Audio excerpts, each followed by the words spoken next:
اس طرح کی افواہیں جو تھی اس ٹائم زیر گردش تھی۔ بقول نجم سیٹھی انہوں نے اس چیز کو بھی ان کے ادارے نے اپنے ایڈیٹوریل کا حصہ بنایا ہے، ان افواہوں کو بھی جو تھا اپنے اس مقدمے میں شامل کیا ہے جو فوج کے حق میں انہوں نے اس ٹائم پیش کیا تھا۔ آگے انہوں نے اس ایڈیٹوریل کے اندر بیان کیا گیا ہے کہ اس چیز سے ناراض آرمی چیف مشرف کو مجبوراً بیان دینا پڑا کہ کارگل کے واقعے میں ہم سب آن بورڈ تھے، یعنی کہ فوجی قیادت اور سویلین قیادت جو تھی وہ کارگل کے واقعے پر آن بورڈ تھی۔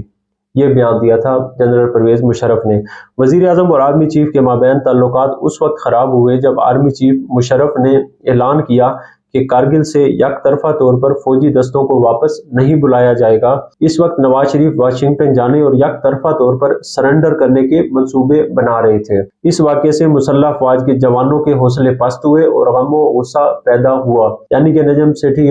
کے ادارے کے بقول جو نواز شریف صاحب تھے وہ یک طرفہ طور پر کارگل کے محاذ پر جو تھے وہ سرنڈر کرنے کے منصوبے بنا رہے تھے۔ اس چیز کے بارے میں انہوں نے لکھا اور پرویز مشرف کا جو اس ٹائم کا موقف تھا کارگل ایشو کے اوپر وہ بھی انہوں نے بیان کیا ہے۔ اس کے بعد معاملات نے بری شکل اختیار کر لی۔ ایک طرف مشرف اپنے جوانوں کے حوصلے بلند رکھنے کی ہر ممکنہ کوشش کر رہے تھے تو دوسری طرف نواز شریف خفیہ طور پر فوج کے اعلیٰ حکام میں تقسیم کے بیج بو رہے تھے۔ افواہیں اڑائی گئی کہ آرمی چیف مشرف نے کارگل کے واقعے پر اپنے ساتھیوں بشمول ایئر چیف، نیول چیف اور کئی کور کمانڈرز کو اعتماد میں نہیں لیا تھا۔ اس آئیڈیا کا مقصد آرمی چیف مشرف کی اتھارٹی کو کھوکھلا کرنا اور فوج میں تقسیم پیدا کرنا تھا۔ یہاں پر دی فرائیڈے ٹائمز کا یہ ایڈیٹوریل یہ دعویٰ کر رہا ہے کہ جو نواز شریف کی اس ٹائم کی حکومت تھی اس نے فوج کی جو اعلیٰ قیادت تھی اس کے اندر جو تھی پھوٹ ڈالنے کی سازش کی، اور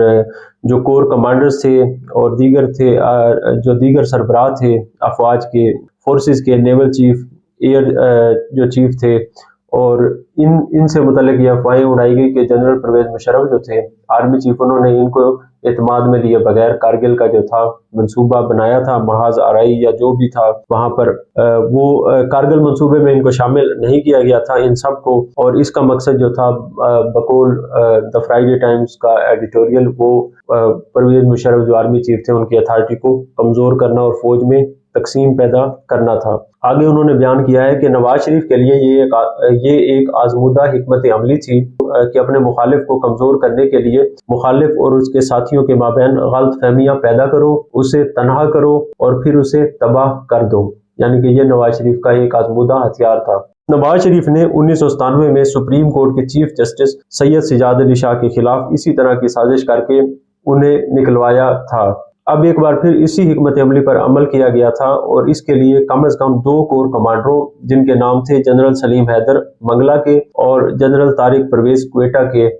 ان 2 کور کمانڈروں کو اور ڈی جی ISI خواجہ ضیاء الدین کو کہا گیا تھا کہ وہ آرمی چیف یعنی کہ جنرل مشرف کی اتھارٹی کو نظر انداز کریں اور پاکستان اور بیرون ملک ان کے خیالات کو چیلنج کریں، یعنی کہ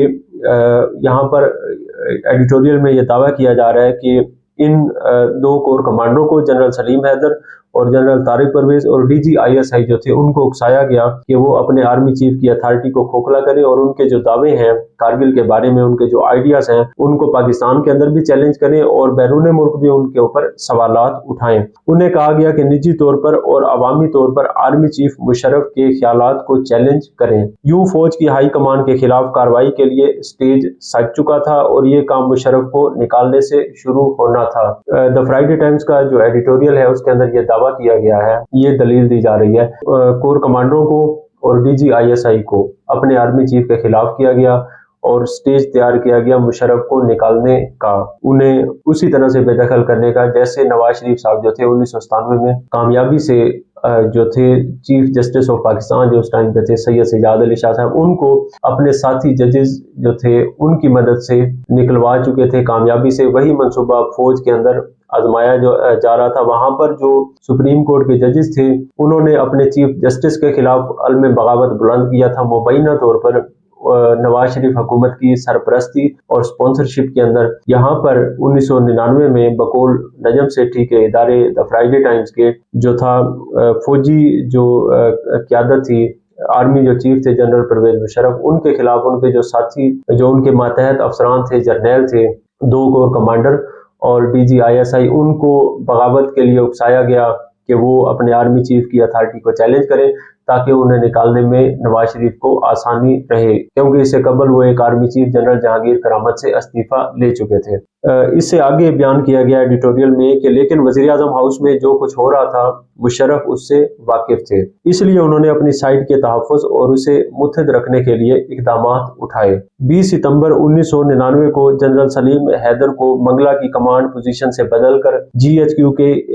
کی ایک سٹاف پوزیشن پر لگا دیا گیا اور ان کی جگہ اس اہم عہدے پر اپنے وفادار جنرل توقیر ضیاء کو لگا دیا گیا۔ اس کے بعد army chief general Pervez Musharraf نے 10 اکتوبر کو جنرل طارق پرویز کو برطرف کر دیا، یعنی کہ جو دو کور کمانڈر تھے جو آرمی چیف پرویز مشرف کی اتھارٹی کو چیلنج کر رہے تھے اور نواز شریف کی جانب سے بقول نجم سیٹھی ان کا استعمال ہو رہا تھا، ان دونوں کو مشرف نے ایک کو بدل کر جی ایچ کیو کی ایک سٹاف پوزیشن پر لگا دیا اور دوسرے کو اپنے عہدے سے ہٹا دیا، طارق پرویز کو برطرف کر دیا۔ جنرل طارق پرویز کی برطرفی دیگر جرنیلوں کے لیے وارننگ تھی کہ وزیر اعظم کی ایما پر یا پھر ذاتی مقاصد کے لیے اختلاف کو برداشت نہیں کیا جائے گا، یعنی پرویز مشرف نے ان دونوں کے خلاف کارروائی کر کے ایک کو کھڈے لائن لگا کر اور دوسرے کو برطرف کر کے کور کمانڈو کو دیگر جرنیلوں کو یہ وارننگ دی تھی کہ وزیر اعظم کی ایما کے اوپر ان کے بہاف پر یا پھر ذاتی مقاصد کے لیے جو اختلاف ہے اس کو برداشت نہیں کیا جائے گا۔ تو اس طریقے سے جو نجم سیٹھی کا ادارہ ہے دی فرائیڈے ٹائمز، اس نے مقدمہ لڑا تھا جنرل پرویز مشرف اور ان کے ساتھی جرنیلوں کی 12 اکتوبر 1999 کے اس اقدام کے حق میں جس کے تحت نواز شریف حکومت جو تھی اس کا تختہ الٹ دیا گیا تھا۔